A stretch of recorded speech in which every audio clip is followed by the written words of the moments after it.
요즘 들어서 뭐가 옳고 그른 건지 그 기준이 참 많이 흔들리는 것 같아요. 그쵸? 이런 혼란 속에서 단 하나의 원리로 모든 걸 설명하려는 시도가 있습니다. 바로 통일윤리 이론인데요. 오늘 이 이론이 과연 무엇을 말하는지 한번 제대로 파헤쳐 보겠습니다. 자, 먼저 이 질문부터 시작해 볼까요?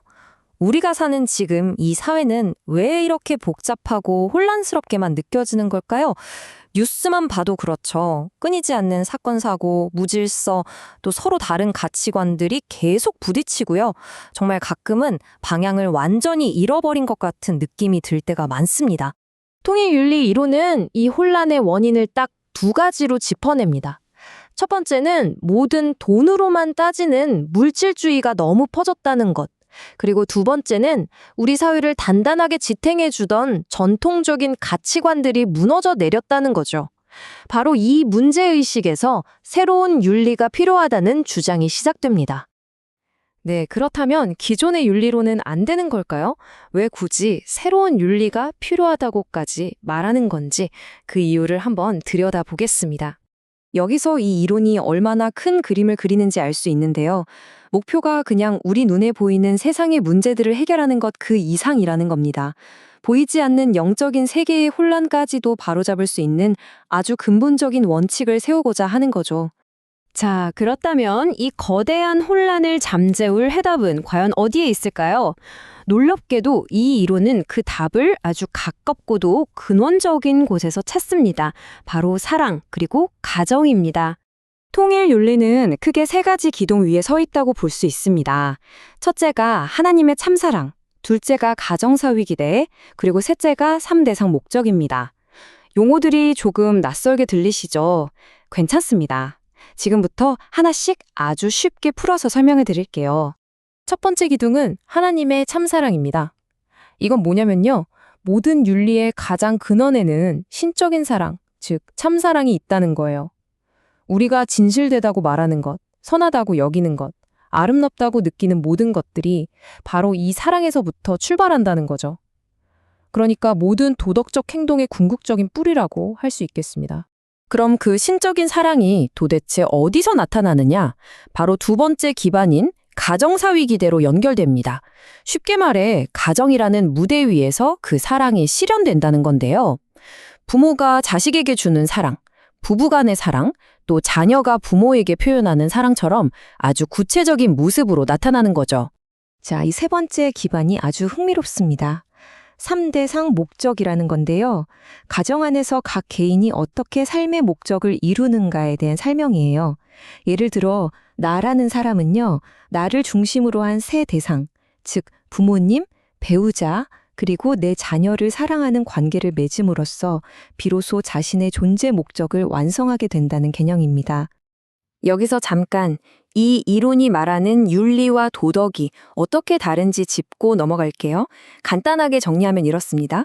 윤리는 효도나 부부 화목처럼 가족관계 속에서 드러나는 좀 외적인 규범이고요. 반면에 도덕은 정직이나 용기처럼 개인의 내면에 관한 규범이라는 거죠. 그래서 윤리가 가정을 완성시키는 길이라면 도덕은 개인의 인격을 완성시키는 길이라고 볼 수 있습니다. 자, 그럼 가정에서 세워진 이 원리가 어떻게 사회 전체로 뻗어나갈 수 있다는 걸까요? 그 연결고리를 한번 따라가 보시죠. 이 이론의 핵심을 담고 있는 비유가 바로 이겁니다. 가정이 그냥 작은 집단이 아니라는 거예요. 우주 전체의 질서가 고스란히 담겨 있는 소우주라는 거죠. 그래서 가정 안의 질서가 바로 우주의 질서, 즉 하늘의 길을 따른다는 의미입니다. 이 소우주라는 개념을 사회에 그대로 적용해 보는 겁니다. 모든 사회적인 관계를 가정관계가 넓어진 걸로 보는 건데요. 예를 들면 이런 식이에요. 학교에서 선생님은 부모 같은 역할을 하고 국가의 정부는 국민 전체의 부모와 같은 역할을 해야 한다는 거죠. 이 문장이 이 이론의 진단을 아주 강력하게 요약해주고 있습니다. 우리가 지금 겪고 있는 온갖 사회 문제들, 노사 갈등이라든지 정치적인 대립 같은 것들의 진짜 근본 원인이 뭐냐? 바로 가정윤리가 무너졌기 때문이라는 겁니다.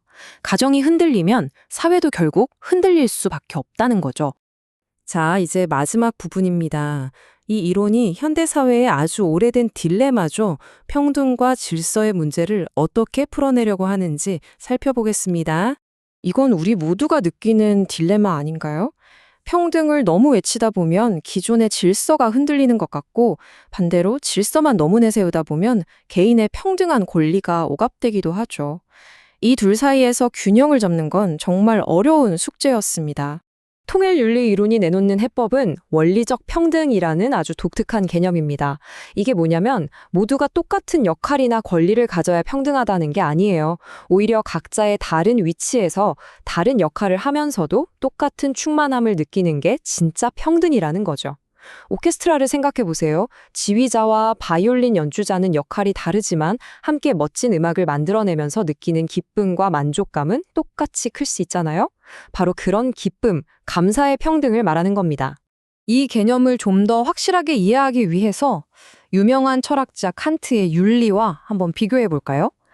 칸트의 윤리는 의무를 굉장히 강조하잖아요. 규칙이니까 지켜야 한다는 거죠. 자칫하면 좀 차가운 규칙의 세계가 될 수도 있는데요.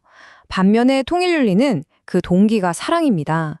의무감 때문이 아니라 사랑하기 때문에 행동하는 거고, 그래서 결과적으로 기쁨과 조화가 넘치는 세계를 만들어 나간다는 점에서 아주 큰 차이가 있죠. 자, 오늘 내용을 마무리하면서 이 질문을 한번 던져보고 싶습니다. 만약 이 이론의 말처럼 우리 사회가 정말로 우리 가정의 모습을 비추는 거울이라면 지금 우리가 보고 있는 이 세상의 혼란스러운 모습은 과연 우리 각자의 가정에 대해 무엇을 말해주고 있는 걸까요? 한 번쯤 깊이 생각해 볼 만한 질문인 것 같습니다.